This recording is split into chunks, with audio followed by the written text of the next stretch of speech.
Arrogant, arrogant, throwing fits, ripping shit, tearing it, imperative. Then I'm killing this mic no matter where I live. These derelict rappers acting a fool, this embarrassing, is flagrant. That's the nature of this entertainment, and we can't even change it. Guilty before arraignment, now the system tainted. But when we speak, they all laugh at us.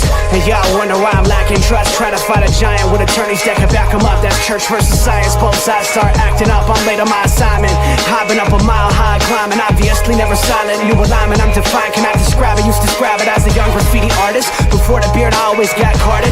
Hit every bar, even though my bar's been the hardest. The scars on my face said I ain't always been the smartest, but I'll show you where my heart is. I said I'll show you where my heart is.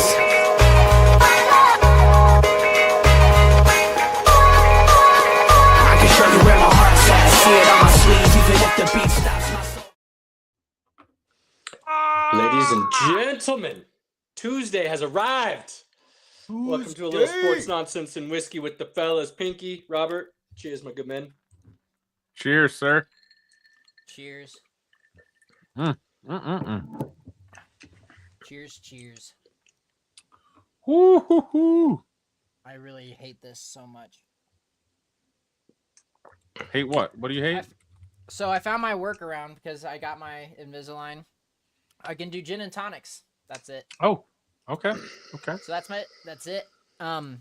Otherwise, yeah, sports, love it. It's been crazy. I've been so far up F1's butt and football's butt. I don't know where F1 and football begin or end.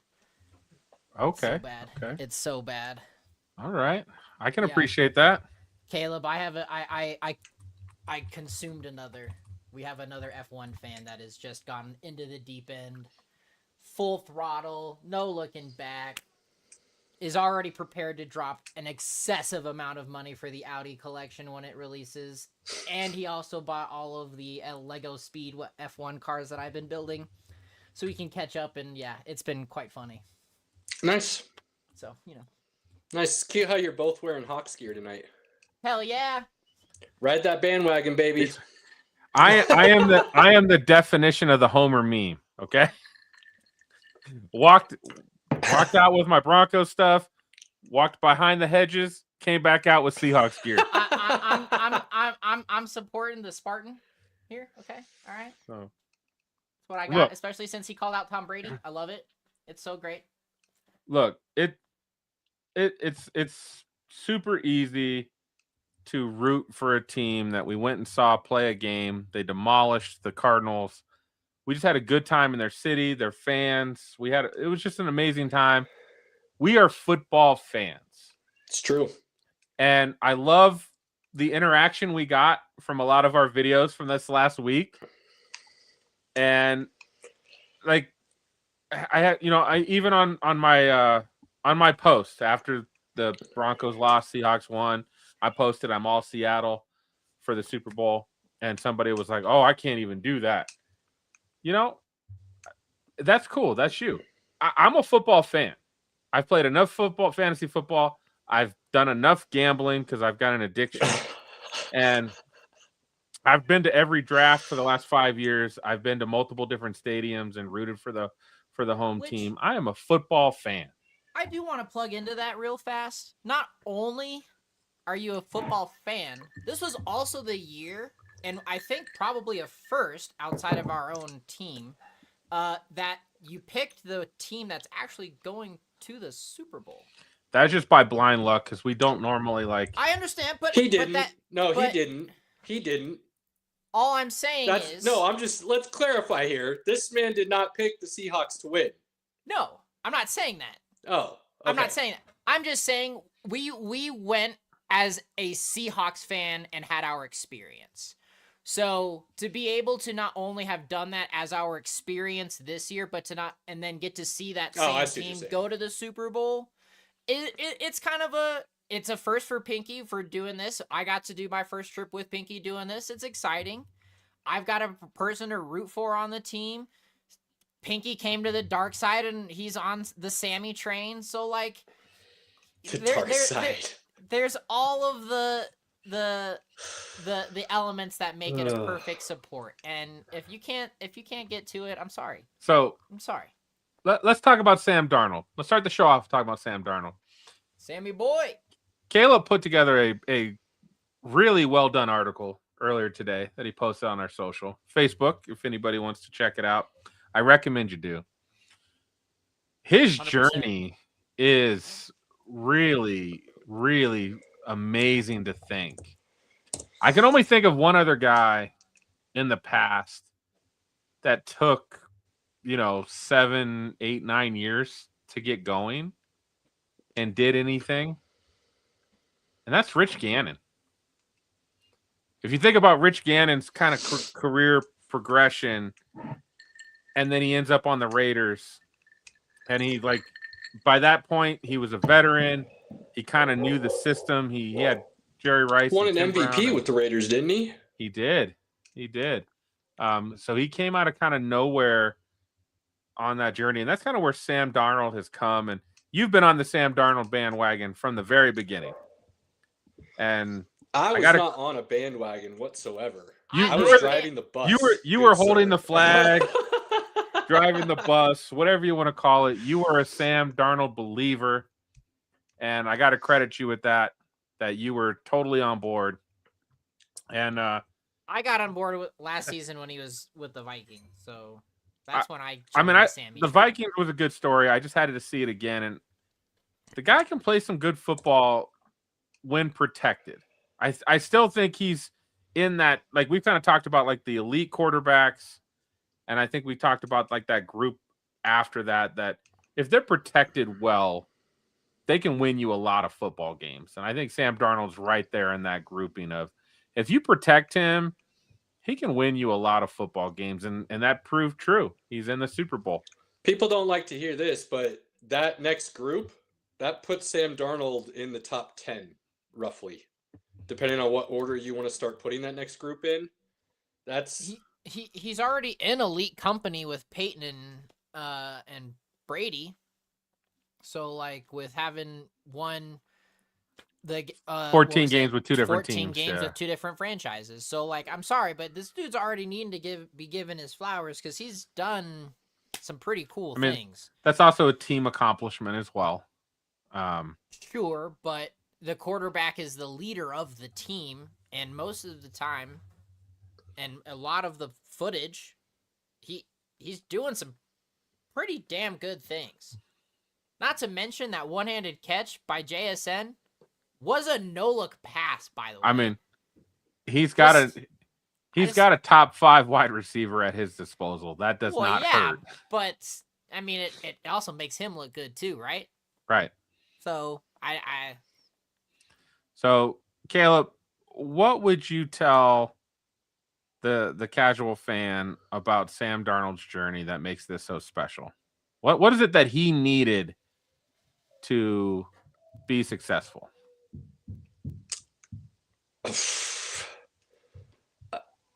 A team that believed in him.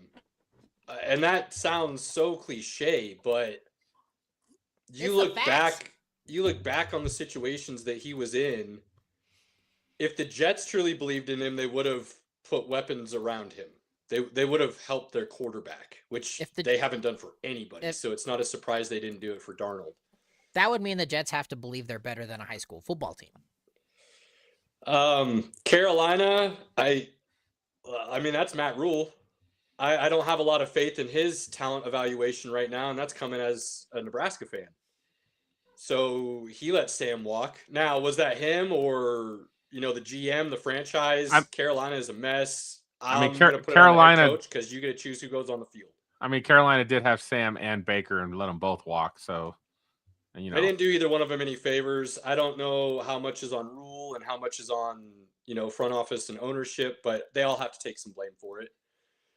He gets to San Francisco and says, I'm either going to be a backup or this is going to be an opportunity for me to get my master's and finally develop as a quarterback, actually get some true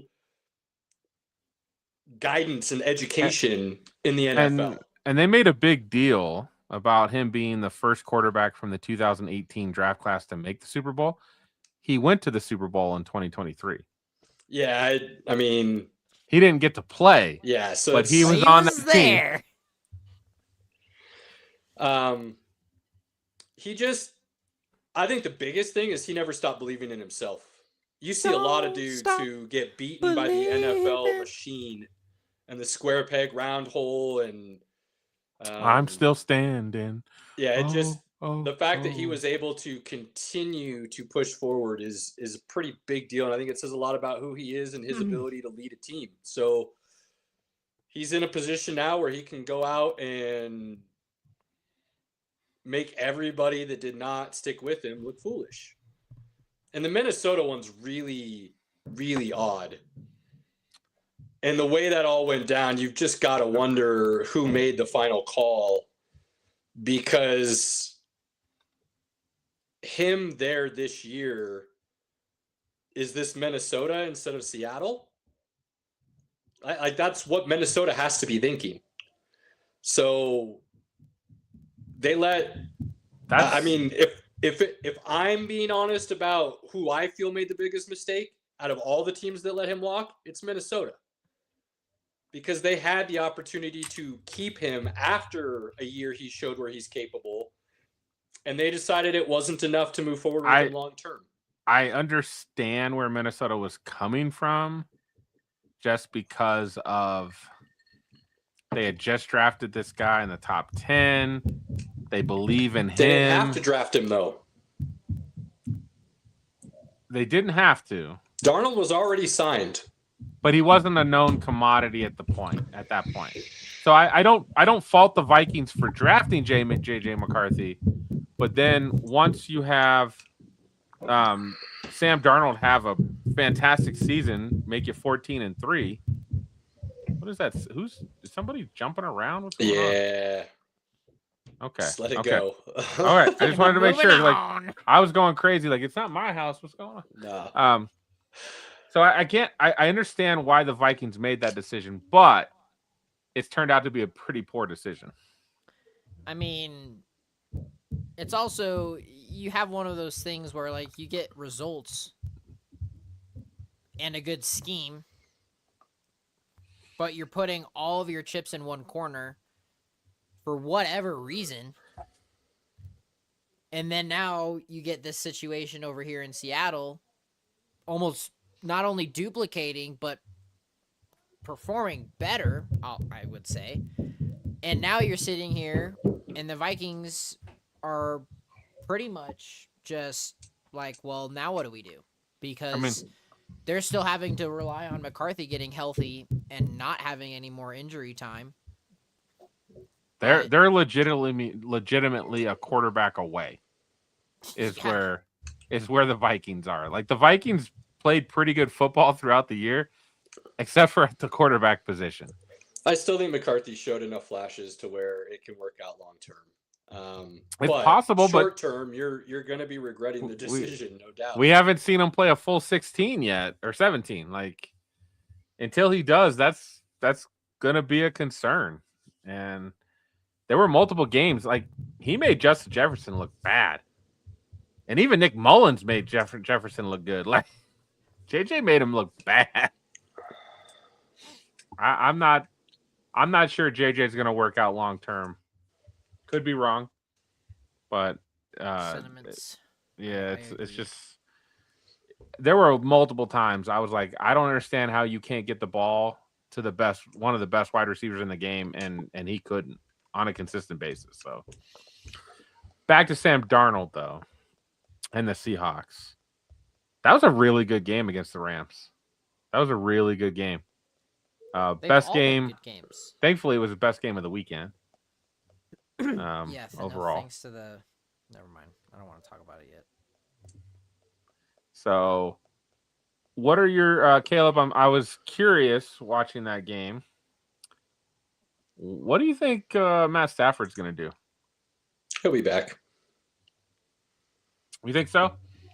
Yeah. And I know the retirement talk is happening every year. You don't now. end your career on a season like that where you're going to go out the MVP and fall just short of the Super Bowl. I can't imagine he retires. He's going to come back for at least one more. Okay. I would actually be surprised if he doesn't come back for two. I would mark him down for 2 more years. I bet that's the contract they work out in the summer or the off season, I should say. And then I would not be surprised if they go out and draft like a Ty Simpson or somebody like that in this draft to fall behind Stafford and basically learn under him for the next couple of years, similar to a Rodgers Favre kind of situation. I don't know if I'd considered that, Caleb. I love that for the Rams. Ty Simpson in the second, no pressure for him right now. Let him come in and learn behind McVay. That could be pretty good, buddy. That's a good idea. I like it. Holy shit. Did hell freeze over just now? Oh my God. I may have been drinking a little bit, guys. Who knows? And you still agreed with Caleb, which that's like a double drink on its own. Holy crap. I never thought I would see the day. So good job, Caleb. And then let's see we've got tons of time. All right, Caleb. So I will say this real quick, Pinky. One thing that I did love about the Rams Seattle game is there wasn't a mistake, I will say, that cost either team. Because the mistakes that did occur in that game evened each other out in the end. So it really did come down to just the play on the field. And for those that are not following what I'm saying, you look at the two biggest mistakes in the game, the muff punt by the Rams. That was huge. PI from Woolen. Oh, no, that was taunting. Well, taunting. Sorry, I said PI. I was thinking personal. Yeah, never mind. Not pass interference. Sorry. But the taunting, then the very next play, the Rams scored. So those mistakes cancel each other out. And it turns into not this back and forth of, well, if this didn't happen or that didn't happen, then things could have been different. That doesn't matter because you each had a mistake that cost you points equally. Right. Now, you go to the end of the game and you get and this just, it will never make sense to me. It just won't. I understand what everybody's saying, but it doesn't make sense to me, and I'll explain why. You get this crowd that has been this, because it's the way it's always been, that's how we're going to do it thing, and you take the points. And that's like the majority. And this idea of taking points that don't exist, like you were gifted them and you turn them down. You still have to convert a field goal. It's not guaranteed. It's not if we decide to do it, we got the 3 points and we can move on. No, the play still has to happen. And a lot of things can happen where that doesn't convert. So this idea that going forward on fourth cost you the game and everybody playing this hindsight 2020 game is insanely frustrating to me. If you didn't catch it, Robert, playing Madden. He moved over to the Broncos game without. Oh, I know. I didn't. I'm talking about the Rams game. Sean McVay went for it on 4th and 4, right? Or 4th and 5 from like the 7 at the end of the game. But they were down. They were down 7 or 6. Yes. So if you kick a field goal there, they got the ball back. You might have a chance to kick a field goal instead of having to go all the way down the field for a touchdown. That's what everybody's talking about. So it bugs me.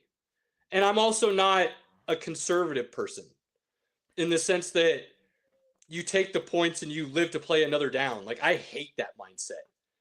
I have the ball with an opportunity to put my team in a better position. Why would I not try to take advantage of that? Now, maybe it's ingrained into me because I am a Nebraska fan. And my head coach decided to go for 2 and a win rather than a field goal and a tie, because he wanted to stamp the national championship, not have people wonder if they were the national champions. And I will always have that mindset. Now, 4th and 5, are you pushing luck at that point because it's not just a QB sneak or a halfback dive for a yard? Maybe. But if you feel confident in your team and you like a play call, push the limits, man. I have no issues with that. And hey, this isn't new. We want to go back and run the tape. I was with Dan Campbell the whole time too. You were, and that again, he's had. And look, all my examples, they didn't work out for the people, right? But don't also care. Also, do give cadence to the fact that that's something that's, in my personal opinion, having become more recent of an NFL fan again, especially from my youth, going for it on 4th and whatever now, and going for 2-point conversions seems to be a lot more common in this era of the NFL than before. That's because of analytics. Correct. But when you look at it, and I'm not trying to necessarily call out Sean Payton by any means, because we're still on the Rams game. Sean McVay is still a younger coach. Yes, he's going to go for it. But then you also have the interview of Sean Payton going, yeah, I have hindsight 2020, because hindsight 2020 from back when, going for it was almost a 99% guarantee you're going to make it. Nowadays, you have a lot more of an agile special teams coordinator, players, whatever, to get in the face of the kicker and block a field goal or whatever. Now, of course, most of it still relies on the kicker, right? I mean, that's still always going to hold true. But the kicking, in my opinion, has changed from what it was back then. Because now you're bringing in soccer players, or, oh, hey, here's the leg from Ireland or whatever the hell it is this week. It's not a reliable thing anymore, because you're just simply relying on luck and, oh, hey, this guy can swing it. So I agree with you, Caleb, that yes, going for it is, in my opinion, always a superior choice. That was always my choice whenever I was playing NFL Blitz, Madden, whatever, because why not go for the points? In my opinion, if you think you can do it, do it. Look, my stuff has nothing to do with video games or I know analytics. It doesn't have anything to do with it, but I just want to be clear. I don't. People have been on me about this, and I don't mind dying on this hill or living on this island. My thought process has always been such that the offense always has the advantage, because you know what you're doing and the defense has to react. If you have to react, you're already at a disadvantage. So if you already have the advantage, why would you not use that? It just it doesn't make sense to me. And this idea, again, I know it's become this commonplace cliche term, and I don't agree with it either. And I've explained why, and we don't have to go down the rabbit hole now, but defense does not win championships. Offense wins championships, because you have to score more points than the other team to win. So if the defense stops the other team some more, great. But that is not what won you the game, outside of a very few exceptions. So I'm going to rely on the advantages that are already pre-existing and being aggressive in the thought process of what my team is capable of. And that's just the way I'm going to play the game, and that's any game. Is it a bad mindset? One Tom Osborne, three national championships, right? I gave you the example that it cost him. First time he went to the national championship, number 1 ranked team, loses to Miami. Big upset. Shouldn't have happened. He kept the same mindset, though, and then won 3 national championships with it. So long term, I feel like that is the better way to go. Short term, can it cost you? Yeah. But don't regret your nature. Right? Don't fight your nature. Find a way to live with it and work through it. And that's usually going to come out better for you in the end. So Sean McVay, cheers to you, my guy. You went for the win, not a survival. And I will never hate that decision. Yeah, I for me, it comes down to all things. How much time was left in the game when they went for it on fourth down? I'm always going to be like, if you're down 6, you're down a touchdown. Like, if you go for it was 4th and 4 with 4:59 left. That's a go for it. That's not a kick a field goal because there's no guarantee you get that ball back anyways. Which they didn't get the ball back until 25 seconds left. So obviously that was the right play. So anybody talking about that doesn't know what the fuck they're talking about. Excuse my language. Because again, at the end of the day, there's no 4 or 5 minutes left. There's no guarantee you get that ball back with enough time to kick another field goal. The one time, there's a couple times it's worked out. It's worked out for Bill Belichick, the mad genius. It worked out for the Broncos. Gary Kubiak did that in a game when I was like, what are you doing? And he kicked a field goal and there was 5 minutes left, but that was our 2015 defense. That was amazing. Like if you don't have an amazing, and the Rams hadn't quite really stopped the Seahawks most of that game. I understand why McVay had went for it. To me, if you're down 6 and you can try to score a touchdown, score the touchdown. Especially with that amount of time. If there was 9 minutes left, kick the field goal. You might get the ball back twice in 9 minutes. So, there's a little bit more of understanding where you're at in the game. Now, transitioning to the Broncos game, Caleb, I think you've gotten a little bit of pushback on the 4th and 1. I'm going to shock you again, Robert. Holy fucking hey. I completely agree with Caleb. What is happening? Going for it on 4th and 1 is not the problem. Having a really crappy play call on 4th and 1 is the problem. I agree with you 110% on that. That was one of the worst play calls ever. Jared Stidham could have lined up behind the center and said, Quinn Miners, make a hole. I'm coming right behind you for 4th and 1, and he could have got the first down. Absolutely. Yeah, I'll take it a step further, Pinky. You want to talk about bad play calls? You cannot call a rollout and have your running back roll out with the quarterback and not have max protection on the line. Right. You cannot do that. You are allowing them to go pressure up the middle. And anybody that watches football and understands it even a little bit knows the worst thing you can do to a quarterback is pressure up the middle. So I just look, I said it, I think in the group chat. I said, go for it. And then I said, basically, there's going to be a bootleg.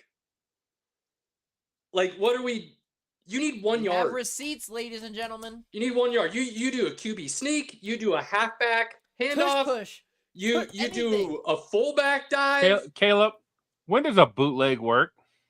When you have a running game. Now, the Broncos were running the ball fairly well in the first half. It wasn't awful. They had 48 yards rushing, I believe, or something like that in the first half. And everybody said there's no way they'd be able to run on the Patriots. I'd say 48 yards in the first half of that game is being able to run the football. Now, why you choose to abandon that in the key opportunity or to take it a step further, why you decide to not run the ball at all in the second half, I don't... The game plan was bad from Sean Payton. That's what it really comes down to. It's almost like I've heard this every single Sunday from Pinky for the last 19 weeks. There were multiple game plans that didn't make sense. I will agree with that for sure. And you want to know what really makes me mad? Is that I have to hear about it next season. Because it's going to be the same shit. Look, there's a lot of people that have been on the fire Sean Payton bandwagon recently. And I'm like, guys, we're being a little premature. We went from being literally laughing stocks and irrelevant to we were one to two plays away from the Super Bowl. Yeah, it's a tough call. I am not the biggest Sean Payton fan, and I'm on record with that, with play calling and a few other things that have kind of proven to become somewhat of a problem for the Broncos. But I will end with this for the Broncos game. 2 things. The Patriots won the game.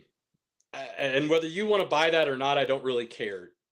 They made the plays that they needed to win the game. The Broncos didn't. Broncos had their opportunities and they didn't convert. Drop passes, failed 4th and 1, 2 not missed field goals. stopping them and letting Drake May run right into the end zone after the turnover. So the Can't 4th and disagree with any 1, of this. and I will stand on this.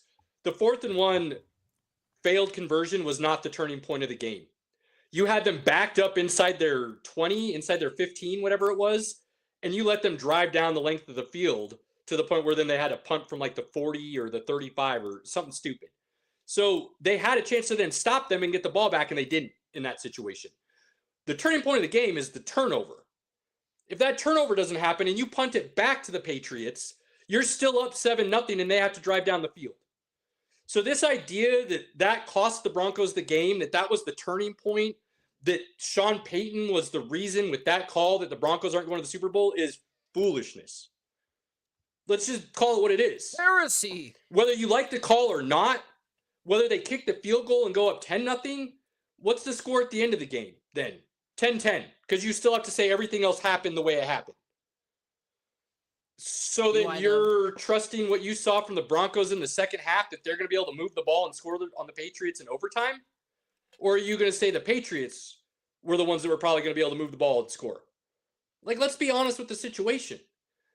The Broncos didn't do enough to win the game. The Patriots did, and that's why they're going on. I got no hate on the Patriots winning that game. They, like you said, they did what they're supposed to do to win that game. What I am thankful for, as I was sad for a moment because the Broncos were maybe 2 plays away from a Super Bowl. Don't be that guy. Oh, I'm that guy. Oh, man. Oh, no, I am that guy. We were doing so good. The Patriots did us a favor because with Jarrett Stidham at quarterback, we were going to go get our ass kicked by the Seahawks. We were going to get our ass kicked. And I don't know if I can handle any more of these like 40-8 Super Bowls from the Broncos. Like I've banned my father from coming to my house to watch Broncos games, specifically because every time I've invited him over, they get their asses handed to him. He is not Never welcome. changes if you don't fix it. He is not welcome in my house It during those changes, games. my guy. And that's what would happen. The Seahawks would destroy Jarrett Stidham and the Broncos in Super Bowl 60. So I am very happy that the Patriots have raised their hand and said, don't worry, we will take that ass whooping for you, Broncos, because that's what's going to happen. We're not doing Super Bowl predictions yet. That's next week. Easy. Whoa. Easy. That's next week. Depressing. I will say this to my guy Buddy here. That ain't happening, my dude. He's not with the Jets anymore, homie. Look, he's got some wins. That Patriots defense is not as good as everybody wants to talk it up to be. It's not. You got to play some offenses that allowed you to do things to make you look really good. Let's just discuss the facts, okay? I'm not saying you had a cakewalk to the Super Bowl like others. I'm not saying this is the easiest path ever and you didn't deserve it. No. You won the games that were in front of you, and that's all you can ask of a team. I will stand on that forever. They did what other people couldn't, and they won the games. But to act like this defense is unstoppable, like it can't be beat, Jarrett Stidham was able to move the ball at times on you guys. You played the Chargers team with no offensive line. You played C.J. Stroud with no offensive line. Like, don't sit here and act like your defense is dominant and it's been able to stop everybody when you're looking at the teams you played being incomplete. Now, that's part of the game. Attrition and who's healthy at the right time all plays into it. But if you're looking at that defense and you're thinking it's going to stop that Seattle offense without question, and you want to sit here and talk about Sam as a bum, you're not watching football. You're just going off of emotion and feeling and going with the media narrative that has continued to persist about things that just isn't true or based in fact. Because I'm it's seeing not. steam, Pinky. You want to talk about Sam Darnold's postseason last year? Go ahead and talk about it. What did he not have last year? A great offensive line. This Seattle offensive line is a whole lot better than that Minnesota offensive line was. So, yeah, let's be realistic about the narrative that we're going to discuss moving forward. Damn. Caleb, mic drop. I mean, I appreciate that, buddy. I appreciate top defenses. That you want to talk about beating top defenses? That's cool. How many points do you score on those defenses? All right, so buddy, was your offense elite and just hung them out to dry and walked all over them? No. Did you get insanely good field position consistently because of what the other team's offenses allowed? Yes. So discuss the facts. Don't just hang numbers out there without being able to contextualize them, because that's what everybody's doing right now. And we'll do that. We'll talk more about the ins and outs next weekend. But, congrats to the Patriots. They came into Mile High. They did their thing. They walked out. I still believe, and I'll die on the hill. Bo Nix played that game. The Broncos are going to the Super Bowl. Not with that offensive game plan. Bo Nix would have made it happen. I don't even give a damn. Bo Nix would have made it happen because he's a dog and he did it all year. I would agree with that in a sense is I don't think he turns it over. He's pretty good at protecting the football. He usually will go down. He'll take the sack if needed. Like, Bo Nix wins that football game, and a lot of people are on my side of that fence if he wins that football game. Now, if he plays against the Seahawks, I think I'd probably still predict the Seahawks to win, but I don't think they're getting curb stomped. Patriots are getting curb stomped. Believe it. I don't. Yeah, we'll dive into that next. And I'm excited because the Patriots will tie the Broncos for the most Super Bowl losses of all time. Let's go. It's the simple things in life. Couple more appearances and a couple more victories, though. Let's not. That's okay. Man. They will still all be about the losses right now. They will still be in the record books. There'll be two teams that have 5 Super Bowl losses: Patriots, Broncos. Buddy, I'll be honest, man. You guys don't have to do anything but win by one more point than Seattle, and you'll get all a win's a win. from me. It don't care. It doesn't matter what it is. It's a win. Sam is not a bum. Let's just. I'm not even a Sam Darnold believer, and he's not a bum. He's proven it. He's taken 2 teams to 14-3. He arguably outplayed Stafford last week. He outplayed the MVP. And I think he scored over 30 points where I think Drake May only scored 10. And he only scored 10 because he got 7 from the 13-yard line. Like, come on now. Don't. Different games, different weather.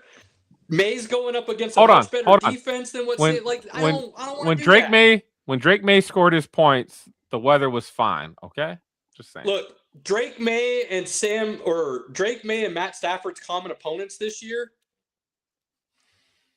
If I'm remembering correctly, Drake May's numbers look slightly better. So I'm not going to be the guy that sits here and says, look at Drake May's postseason, and it hasn't been that great. You know who else didn't have a couple great first postseasons? Tom Brady. Went on and won Super Bowls. So I'm a Drake May believer. I took the Patriots in every game. I even picked them to win against the Broncos. Now that's because Jarrett Stidham was playing, but I picked them to win. But you gotta listen, my dude. You gotta gotta listen. He said most losses, tied for the most losses. Right. He did not say anything about wins. Buddy, they lose this game, they will have 5 Super Bowl losses. The Broncos have 5 Super Bowl losses. So, the math is the math. Hey, a 55-10 Super Bowl, a 43-8 Super Bowl is still a loss. Like, you don't get 5 losses because you lost by 5 touchdowns. Like, that's not how it works. It's just one loss. All right, we're going to do this. Let's do this real quick. Buddy, go look at the team that John Elway carried to the Super Bowl that year. There are very few in league history that would be able to elevate that roster to a Super Bowl. Again, context matters. Was it an ass whooping? Yes. Were they even expected to be there? No. So, come on, guys. Come on. I'm going to do the same thing to the fans or the people or the listeners that I'm going to do to the co-hosts. I mean, normally he throws a lot of picks to the Rams, but how many did he throw this last weekend? None. Again, could he throw some of the? Do that? Okay. Tom Brady was a worthless quarterback the first 2 championships. He is not the reason they won. His stats were awful. Oh no. He's not wrong. He's not wrong. The first 3 Super Bowls, like the defense and the running game carried Brady.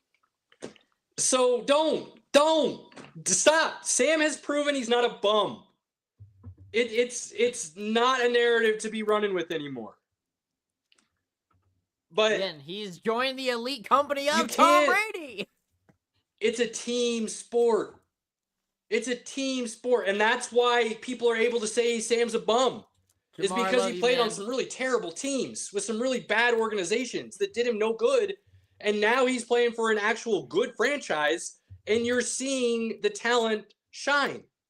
Robert, you gotta meet Jamar sometime. Jamar is a great guy. I'm totally down. Jamar. Pretty much the only negative is he's a Patriots fan. Other than that, amazing guy. Jamar didn't like that Tom Brady comment. I apologize, sir, but it's facts. Contextual. I'm not. I will argue a lot of points about Tom Brady. I say after the first Super Bowls, Tom Brady got way better as a quarterback. It's a fact. But those first 3 Super Bowls, the defense, the coaching, and the running game is what carried them. So, okay, we got to get moving. I didn't even show the graphic yet. Super Bowl 60. I'm just going to show the graphic real quick. We'll have a lot more fun talking next week. Well, next week is breakdown of the Super Bowl, how you see it going. I've already got game plans for both teams. Like, I think this is going to be a better game than a lot of people. I do not think this will be I don't think this will be a good game, and I will break it down next week. Caleb, we got to move on. We're running out of time. I know something that you wanted to talk about, and I'm interested to hear your thoughts. We got the NBA trade deadline coming up. Oh, I don't know nothing. Is anybody getting moved? I don't know, man. I don't know. Because the moves I think should be made, I don't think will be. I think it's hilarious that all of these people now are all of a sudden on the Giannis has to get moved train, and I was on that last year. You're late. And what you can get for him now is already starting to dwindle. Then he gets hurt, and it'll dwindle more. If you're going to pull the Band-Aid off, you rip it off. You do not slow roll that. And Milwaukee is slow rolling this about as bad as you can. Giannis sounds like he may not want to get moved and he just wants to finish his career there. If that's the case, loyalty, no issues there, my man. Do what you got to do and find a way to try and win again.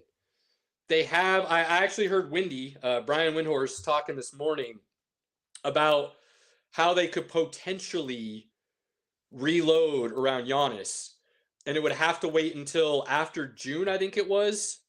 Right now, they can only trade one first to go get him help. But after June 15th or wherever that cutoff date is for the offseason, or July 15th, I can't remember exactly where it is. Wherever that cutoff date is, After that date, they can trade up to 3 future first picks to go get Giannis some help. That changes things. You can reload and bring back and see what happens. So maybe they stay. Outside of that, Pinky, if I'm being honest, I don't see a team that is a title contender needing to make a move. Their rosters are set the way they wanted them to be, and they don't have any issues. And then below that, I don't see a team that can make a move that would put them back into title contention. And I hear a lot of people talking about Golden State needing to make a move. No, you don't have what you need, even with the move, to then push forward, especially in the West. Right. So I can't. This might be the most dead trade deadline in NBA history because I'm just not seeing names that make sense to be moved. Will we see a couple low-key bench, end of the rotation guys, salary dumps here and there? Yeah.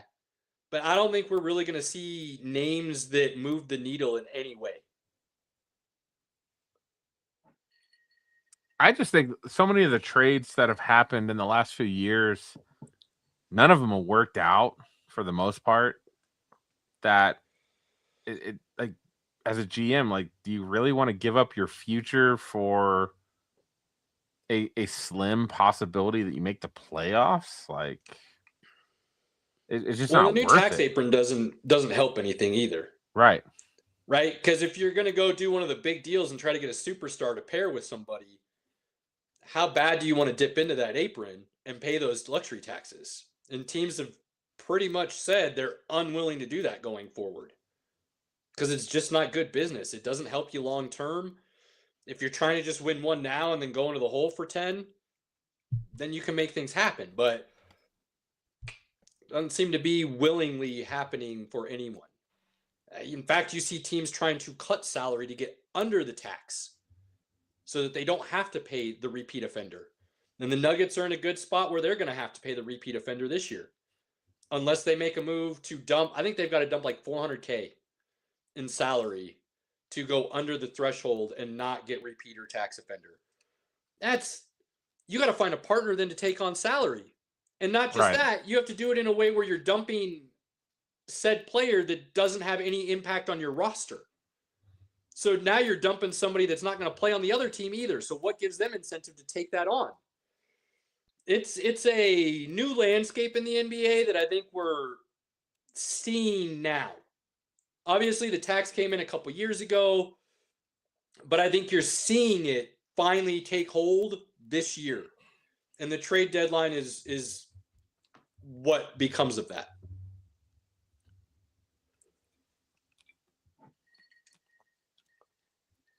Yeah, I don't see a lot of guys getting moved tonight.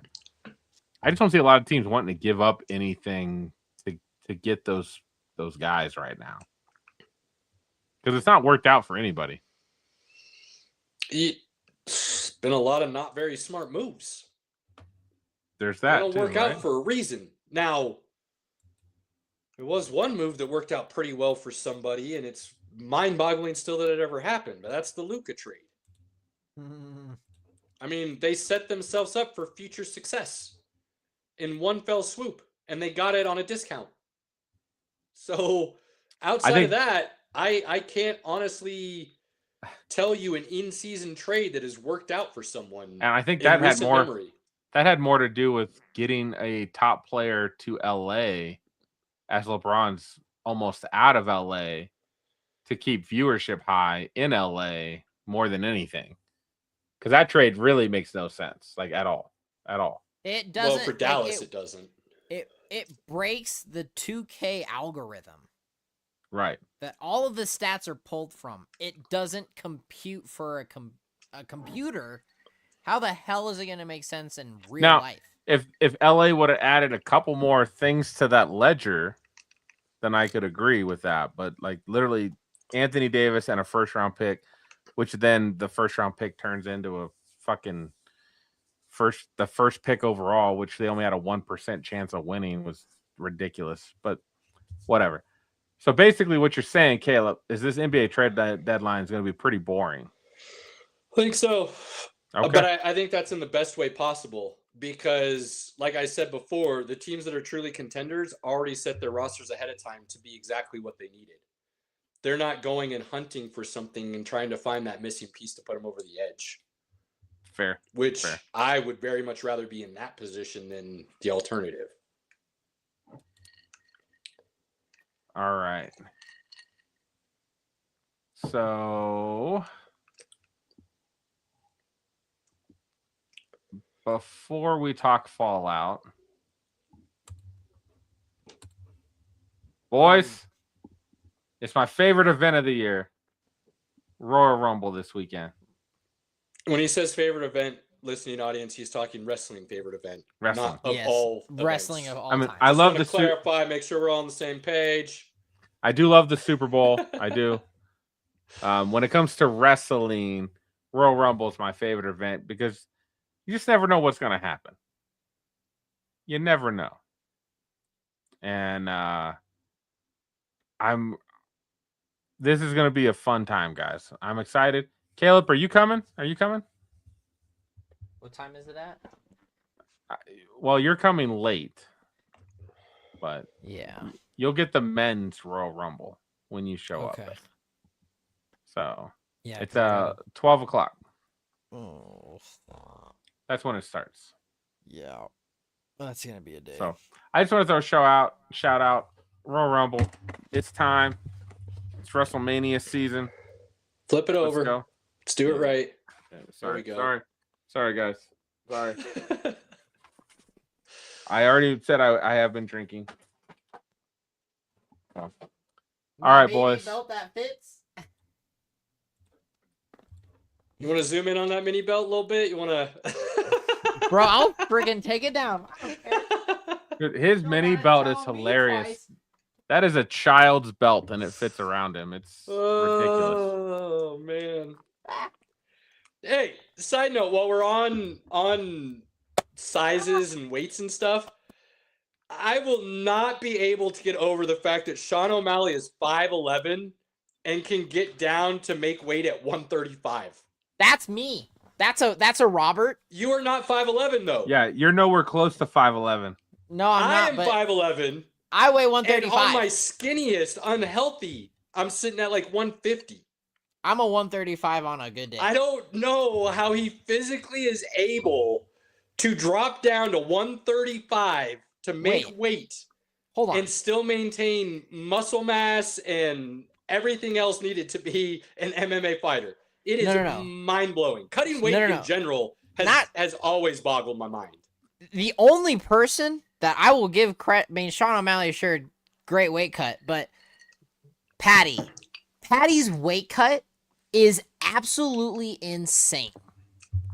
Because when he's not training, dude is a fat motherfucker. Excuse my language. But dude's What's he cut down fat. to, like 155? I believe so, 135. yeah. He cuts over 50 to 60 Patty's pounds. not 135. Yeah, because he Lightweight's not 135. All right, I'm looking it up right now. Look it up.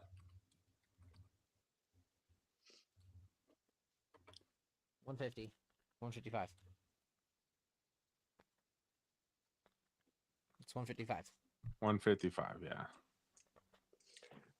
That's an easy weight cut. I could 210 to 155 at his height because he's 5'11" too, basically. Bro, he cuts 60 to 70 pounds. It's an easier weight cut than you think. 155 is the bottom of that, though. He's basically going 0% body fat at that point and then dropping all his water weight. So while not healthy, I can understand that weight cut. Sean O'Malley and me are like the same body shape. And that dude's getting rid of another 20 pounds somehow. When, like, again, at my most unhealthiest, skinniest I've ever been, sitting at about 150. And that was, like, I felt sickly. I looked sickly. And that was from health issues. This man's doing it by choice.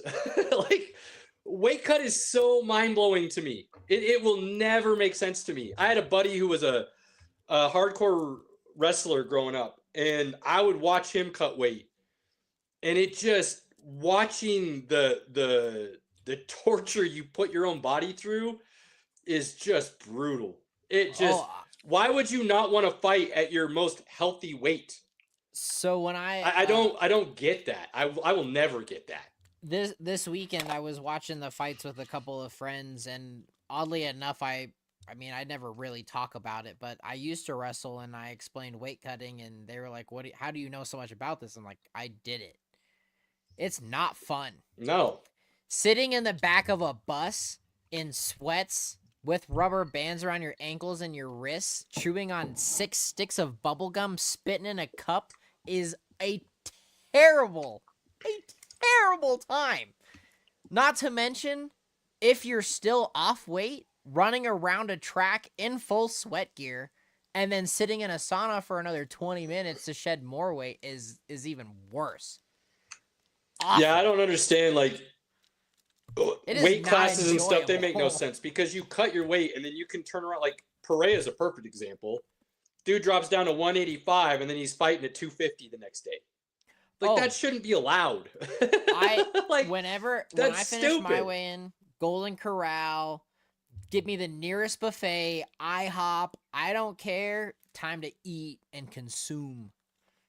Yeah, it's mind-blowing.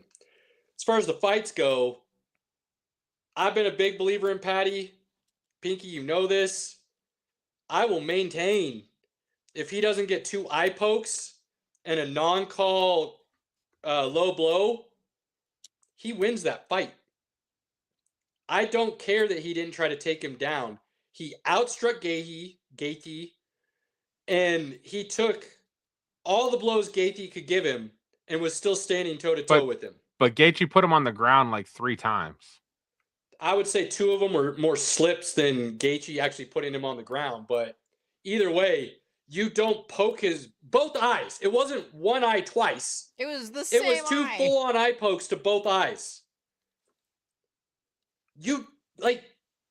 That is a big deal. I would disagree with you overall that Patty in the second round, his coaches are begging him they were to take him down to the ground. Which again, I understand Patty was trying to play no, I can knock him out. No, I can go with him. And his coaches rocked him a couple times too. Absolutely. It's a great fight. But Patty is much better on the ground than Gaethje is. And when Patty had energy, he had gas in the tank to take him down. He could have took him down and ended the fight. He had I'm hubris. not going to disagree with that assessment. He had hubris that I don't have to do that. I can outbox this guy. I can beat this guy. His jabs were great. Patty's right there, but Gaethje's proven the dude can take a punch. Like he can take a punch. The disrespect from the division to Patty after that fight was disgusting. The amount of dudes that came out after that and talked shit about Patty and how he didn't deserve the opportunity. He got there too soon. This, that, and the other. He lost to a 36-year-old. Blah, blah, blah, blah. 38. You know whatever. You know what it sounded like? It sounded like a lot of salt and a lot of hate. For dudes who knew they can't hang. And the only dude who had a right to talk is the guy who had to surrender his belt for personal issues. And whatever is going on, it's going on. Now, if that comes to light that it's some other stuff, then, maybe he doesn't deserve to fight anymore. If it comes to light that it's him doing what's best for him and his family, and he needed the break, set him right back as the #1 contender and let him have his belt back. But that's Topuria. That's the only dude who has a right to talk. That's it. Nobody else should have been saying a damn word. Chandler, anybody. And they all open their mouths and try to talk bad on Patty. That dude is nothing but a stand-up dude who talks about himself in a way that is belief in one's talent and ability. That's called confidence, not cocky. And he's also willing to mix it up a little bit. and he's not going to be politically correct. Why is that a bad thing? I don't get it. Patty's a little cocky. He really is. How? Dude, just Conor listen to me. McGregor's cocky. Conor is too, to a fault. Patty has backed up everything he's said and done. Until now. He didn't pull a Conor afterwards and talk about how he should have won and he got screwed or this, that. He accepted the defeat.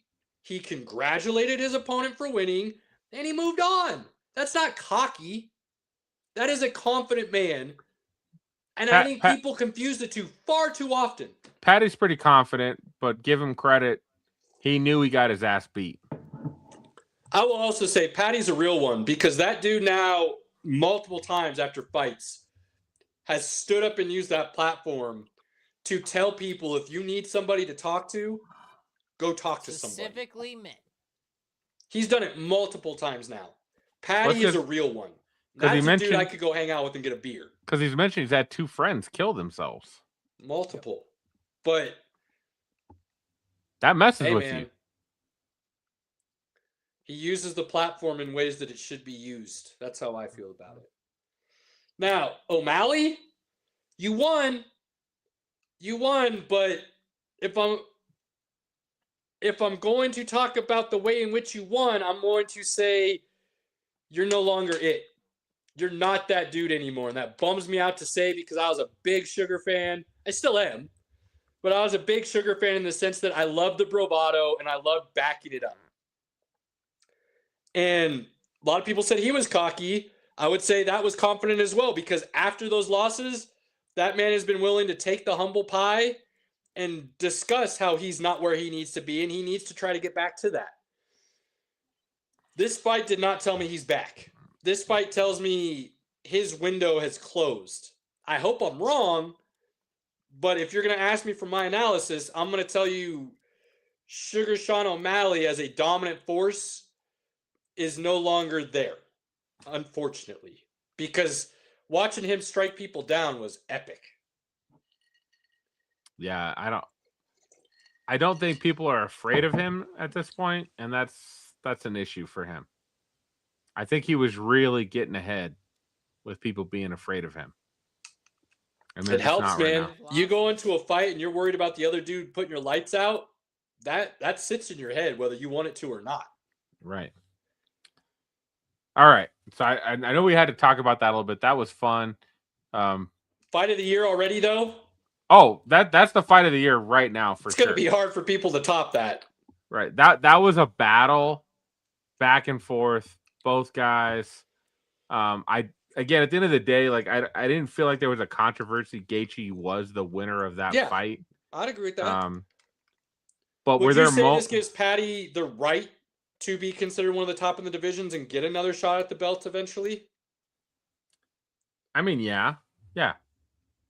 He's a young superstar, and people want to watch him fight.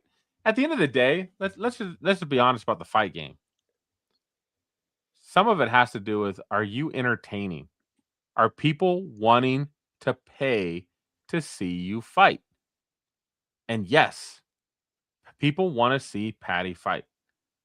I think that's one of the things that's been missing lately. Oh, I know Topuria is a great fighter. Does anybody really care to watch him fight? Yes. No. Yes. You're thinking about Arman. Nobody gives a shit about watching Arman fight. People love watching Topuria fight because he puts people down. Topuria puts people's lights out. People want to watch that. I'm a pretty big fight fan, and I could care less about Topuria. Oof. There's a lot. There's a couple guys I'm like, I don't care. Bilal, I don't care about watching him fight. No, because he lays on dudes just like Arman. Right. They're not trying to fight. They're trying. All those dudes are trying to do, and I don't care what anybody says. I don't care what they say. Your tape is there for everybody to see. And when you guys go into a fight, you take people down and lay on them.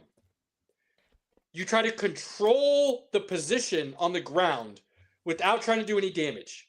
There's no ground and pound. There is no trying for submissions. You're literally just laying on people and forcing them to bust their energy to try to get away from you. That is not fighting, okay? Yes, you're really good at that. Congratulations. That's not fighting. So yeah, I wouldn't want to watch that either. Yeah, no doubt. UFC 325 Saturday. Boring. 325 should be good. Who? Should be good. Who on that card are you excited to see? Volkanovski for sure. I love Volkanovski. I don't know what you're saying. I don't have anything against him. I don't think he's an exciting fighter. Volkanovski. They got Dan Hooker and Dan, 50K. Taya Tuivasa. He's a heavyweight that's pretty fun to watch. Pinky, I'll throw something out there for you. For the card, it's mainly Volkanovski. That's about it. I'll throw something out there for you, Pinky. And I was saving this for now because I kind of liked the reactions I was getting earlier, and so I didn't want to spoil the surprise. Gable Stevenson is going to be on the White House card. I don't know if I can. I don't know if we can go there, bro. You want excitement? You want a reason to watch? Right now, there isn't one. Put that man in that card, and I am tuning in. He's not even in the UFC yet. No, he's not. I know this is a very big way out of left field, zero chance of happening kind of thing. I totally understand that. But I've got a sneaky suspicion that he's going to be on the White House card. That draw. The fact that we're even talking about this. That draw would be. You can't tell me that wouldn't put butts in the seats, man.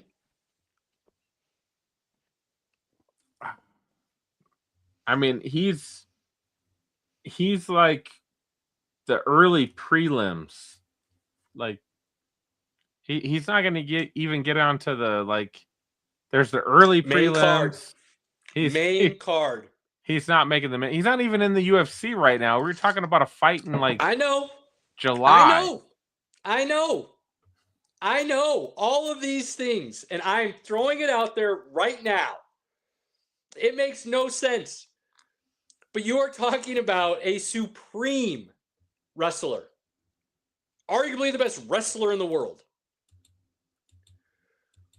who, when he has now stepped into an octagon, did not go in there to wrestle. He went in there to maul his opponent. When he took his opponent down, he didn't just lay on top of him.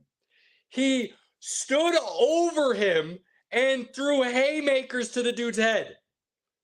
Who in the UFC right now is doing anything close to that? I love your excitement, Caleb. I do. This is a hope beyond hope, Pinky, because right now, I don't see the White House card being worth my time. It will be when they release it. It's not even been released yet. It's still 3 months away from being released at the earliest. Right. So there's going to be names. Are those names going to be worth actually watching, though? A guy who's never fought in the UFC is not getting onto the main card by July. It's not happening. Oh, we'll see. It's not happening. All right. Dana's a smart businessman. That'll draw numbers. Mr. Dana White, go get your man. That's just not happening. All right. Transitioning over to some nonsense like we were just talking about. It's about damn time. It's about damn time. We've got Fallout episode 6 that happened. I'm all caught up. Thank you, Robert. I know you were questioning. Are you all aware that the schedule's been moved? I don't know what you're talking about. 7 p.m. Tuesdays, the new episode's already been out, boys. We're behind already. I mean, we're live, so we're not really behind. We're behind. Couldn't do anything about it. That's okay. I'm not gonna probably watch it still until next Monday. Watching it after this. You know what didn't happen, Robert? He No, it tried. didn't. He He tried. tried, but he didn't failed! make it. He didn't make it. And then we got one of the greatest Ron Perlman cameos of all time. I'm so excited for this because he is going to be a force in the future. I love Ron Perlman. He's great. This is going to be epic. In case Clay you didn't Morrow's know. a son of a bitch. I'll tell you that much. I'm boy, Lucy's dad got hurt by the balls, doesn't he? Woo, just a little bit. God damn. Just a little bit. I mean, he presented an alternate opinion that, hey, when you can control others, you control their morals, their ethics. You make them get along. That's not such a bad world. Biggest things is not killing people, so she shoots them in the kneecaps and the asses. Yeah, but I love her eyes told everything. Oh, She was doing so in defiance because it was the lesser of two evils. It's not her Absolutely. ultimate processing goal. And I don't think Dad's realizing that yet. And I can't wait to see how that boils over. New Vegas is a great place. Oh, man. And the backstory we're getting with Coop? Hot. Woo! Damn. It's hot. Lucy's dad was carrying the cold fusion in his neck? Yeah, Just buddy. walking around with it inside of his body? Just chilling.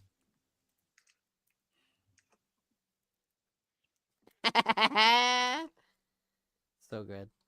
I love it. What the hell is going on in the vaults?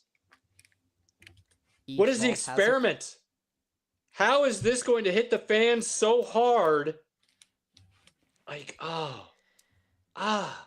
Each vault has its own purpose, and every man. and then you end the episode. You end it with him going, shit. Yeah, so good. It's Like, great come on. storytelling. He's So sitting there going, good. like, his thought, I can just imagine the ghoul's thought is basically, at that point in time, I feel like the shit was a level of finally accepting his fate, that if he wants to be able to get the things he is hoping to get, he's going to have to return to Coop. And those people coming back into his life was that realization of, damn, if I had stuck with Lucy and not used her as bait, things might not be where I want them right now, but I'd be progressing in a better spot. And I, again, didn't play the games, no idea, complete speculation. That's why I'm loving this so much. But that's how I took that when he said it. And so the plot thickens.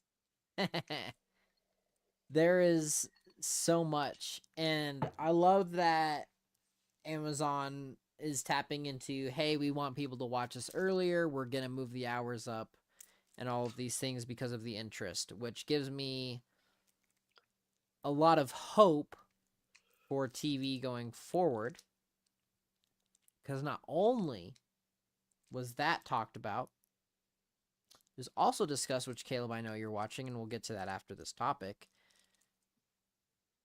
the young man playing Egg in Night of the Seven Kingdoms, for continuity's sake, they're filming the seasons back to back again. What a terribly What smart a idea. concept. But you know what that means, though? We might be getting longer episodes again. Longer content. Instead of the 8-episode algorithm we've been getting, going back to the Breaking Bad, Game of Thrones, Walking Dead days where you have your filler episodes, totally fine. You have your main episodes, even better. but you have the world building going with it. Which is what makes me excited for the years to come, because now we're starting to get it again.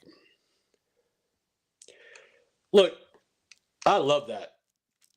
But I don't need hour episodes every week. No. What I do need is quality storytelling every week that has, hopefully you get this reference, plot, beginning, middle, end. Yes. Go. That's what I need. And if you can't do that, then I don't need more or less episodes, longer or shorter. You're already wasting it. Give me concise storytelling. And if anything, Andor should have set the stage for what should be coming from everybody going forward. And I think you're going to start seeing a domino effect with all of that. I hope you're right. For many things. And I'm not going to, that's a rabbit hole we could spend hours going down. But it's some of those things where I've been really trying to explain this to a coworker at work. You have cartoons, you have animation, you have anime. All very different purposes. Yeah. All very different. Cartoons are for kids. Cartoons are for kids. Animation is for anybody. Animation is open for any person. Whether it's the Clone Wars, Rebels, I'll take it even further than that, Robert. If you weren't already aware of that, South Park came out in 96, 98. Family Guy. Family Simpsons. Guy. That is not Futurama. kids. like all of these things, it's just a way to tell a story and to tell it in its best form. Animation allows you to tell more with less. And with Fallout, you can't tell us in an animation. You need the realism to make the point understood. Which is I would agree with that, because this is supposed to be real world. Exactly. This is supposed to be an alternate 1960s history timeline where you have Fallout. Yeah, this isn't a galaxy far away. I agree with that. That's a good point. And that's why this show is being told so effectively. Okay, now I have questions, though. And I need you to answer these questions for me. Oh, boy. Even if it spoils something for me, I need these answers. Okay. First off, is the dog an integral part of the story in the video game? So all right, I'll answer this with just a point. Okay. So I know, and we've talked about this offline before, but the Magic the Gathering card game. Okay. Fallout is actually one of the biggest pieces of this game right now. Dogmeat is one of the main card boxes you can buy. Dogmeat is one of the best things ever.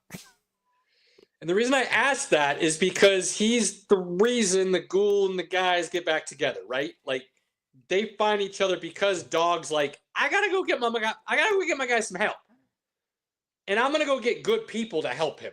Like, the dog knows. So I feel like there's a connection there that I'm waiting to find out. So I just had to know, in the video game sense, if it's an integral part of the game. So thank you.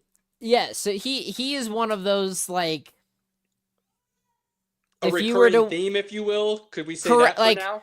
Yes. Basically, like, you start the game, he is your companion. He is your best friend, whatever you want to call it. Dogmeat is awesome. Okay. Second question I need to know.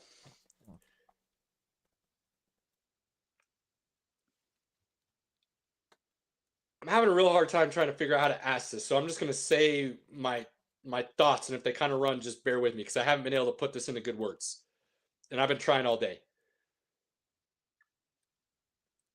The the entity that rescued the ghoul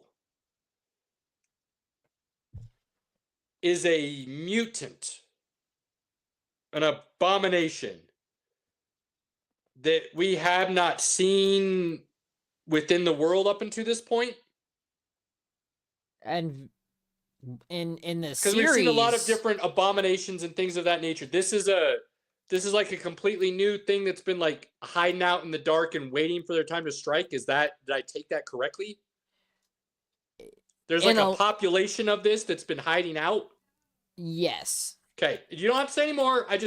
These are things I kind of needed some answers to make sure I'm following the plot correctly, I guess is the best way to say it. Yeah, there's a whole following, if you will, when it comes to this, because because obviously you see in his face, he's not a ghoul. Right, he's like Thanos. He's a super mutant. And I feel like him being in the church is significant. Okay. To be continued next week.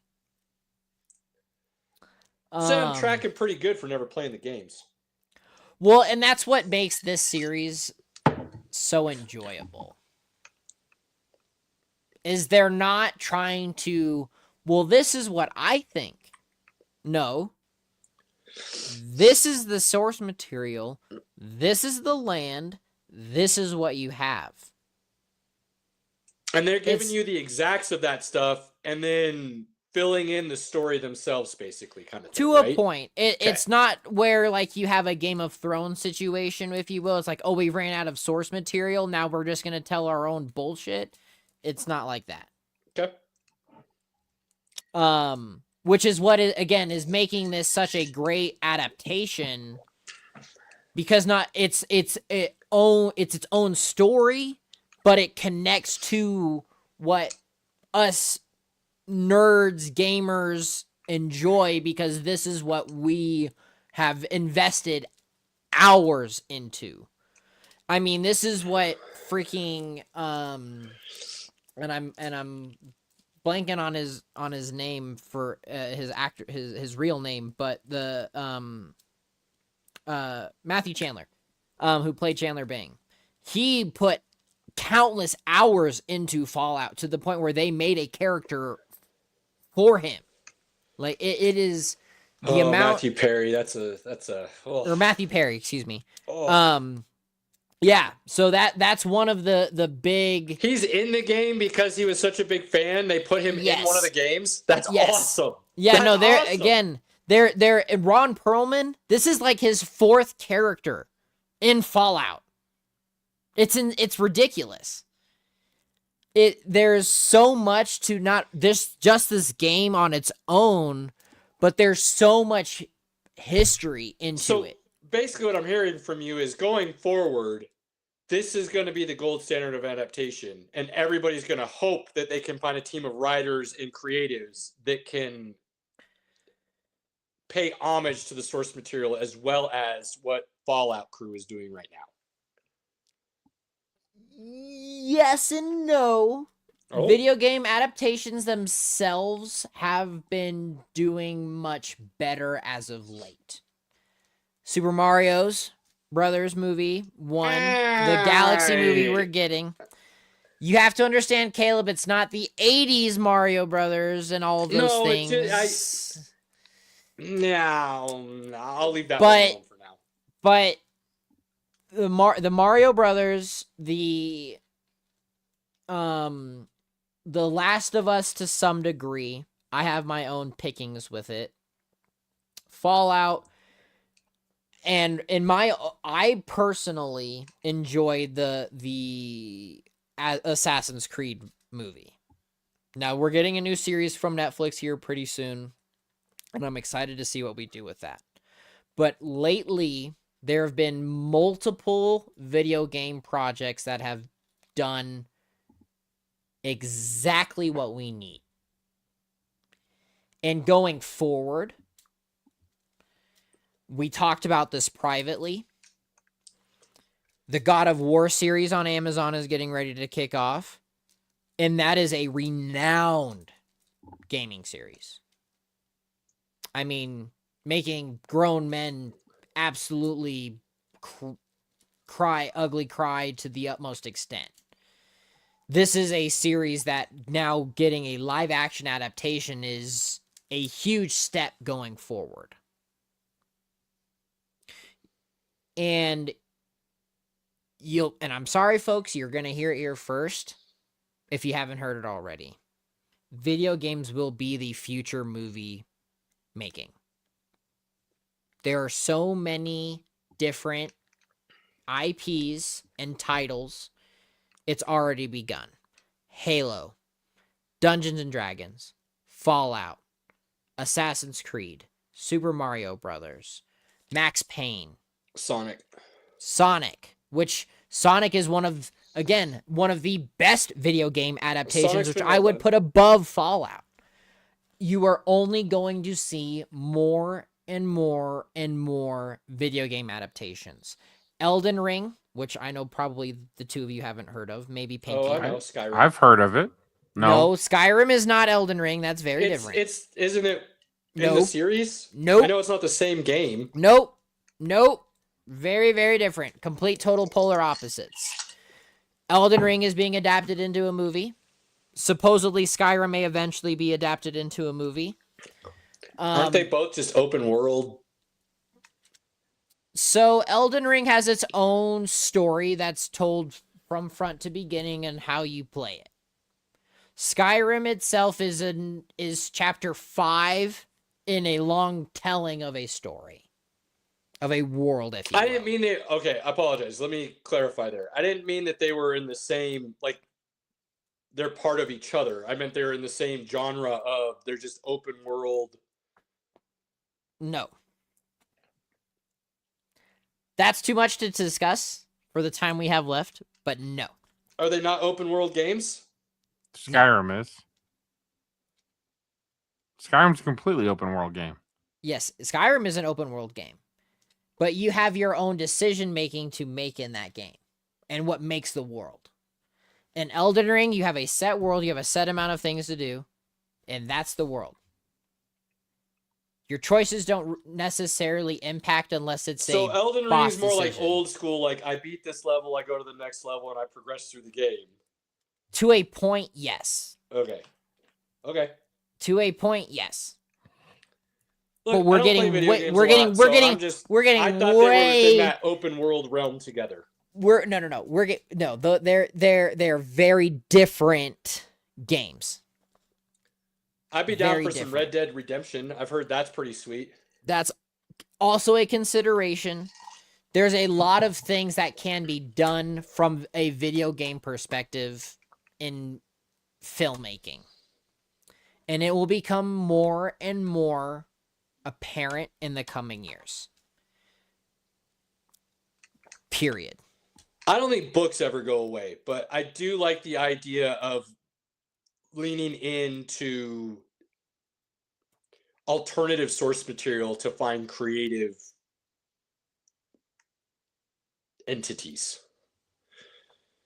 I mean, you have so much at the palm of your hands. I mean, we can even go back to the 2000s when you had Resident Evil, Silent Hill, and a lot of these other cult movies that still are relevant today, that they're still reinventing. Sure. And Fallout, I think, is providing a better template to adapt your own story within a already established universe. Just had a thought. You tell me if this is accurate. The Fallout TV show is just the next generation game. And what I mean by that is they're taking the world that's already been created and giving you a new story or path or adaptation or chapter to what's already been existing. Now, I know that's not exactly right, but with that, do you understand what I'm trying to say, Robert? Does that make sense? Yeah. So in that sense, I could see where video games could actually, like you're saying, blow up if people are smart enough to use it in that context. Well, and that's the what, and I mean, if you really, really want to get into this, we can get into this offline, but the Assassin's Creed games even established a point where the movie itself had its own purpose in the games. And it went into, here are some other things that play off of it, and so on and so forth. So it's already happening to some points. It's just how you approach it is what matters. And that's what makes Fallout such a unique capability, is you already have some of these games where you can, oh, hey, let me just put in an update. Now you can go talk to Lucy and the Ghoul. And it's just bam. And you're going to see more and more and more of that. I mean, that's one of the reasons, in my personal opinion, screw all of the movie roles that Keanu Reeves has done. And his role in Cyberpunk as Johnny Silverhand is one of his best roles of all time. Have you watched Scanner Darkly yet? No. I'm dang it. I'm sorry. Here, well, there's a reason I keep bringing it up, because you keep bringing up Cyberpunk, and I need you to watch Scanner Darkly. All right. I will buy it right now. For many reasons. You're going to have a lot to say after that. And I'm probably going to have to go rewatch it to then discuss it with you in greater detail, because you're going to be fresh off of it. You're going to have access to it because I'm going to fucking buy it. It's $10. I'm buying it right now. Good. There you go. I own it. It's purchased. All right, we're going to cut us off because we're going to go down rabbit holes even more, because I got questions for you that we could ramble. I like learning and obtaining new information. So with that being said, final thoughts, good gentlemen. Pinky, since you're falling asleep, hit it up. Final thoughts? I mean, Super Bowl's next week, so we don't have anything to talk about. 2 weeks. It's literally Royal Rumble and UFC 325, baby. A lot of fighting, a lot of fun. Saturday, let's go. Robert?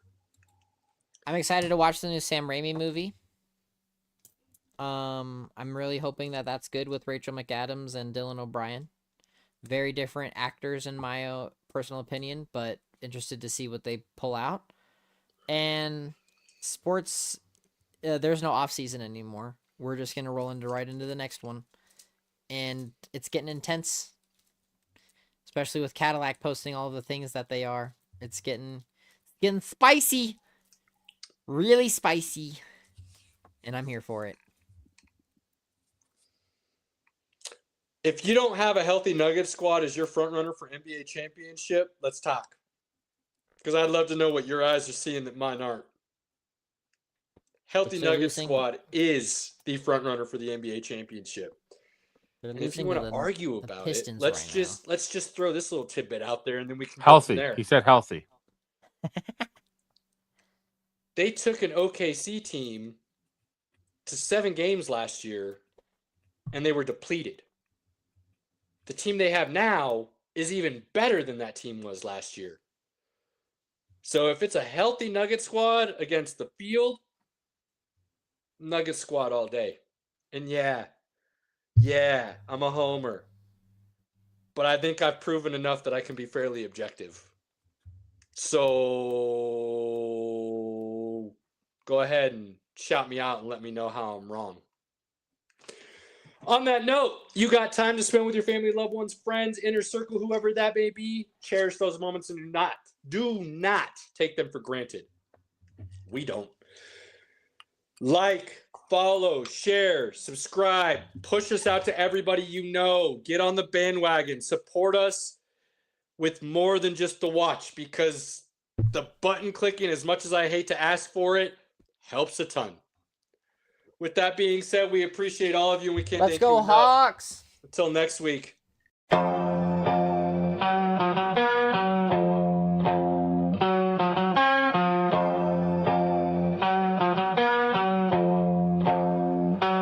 It Pinky in the building, reppin' orange and blue. Broncos country, yeah, you know how we do. Hot take so wild, you remember the name. From college ball to the pros, Caleb spitting game. Robert here, the pop culture plug. From comics to racing, pour the drink in the mug. Sports, nonsense and whiskey, yeah, bold talk. Good laughs and a glass in the air. Sports, nonsense and whiskey, right? Kick back, tune in, take a wild side.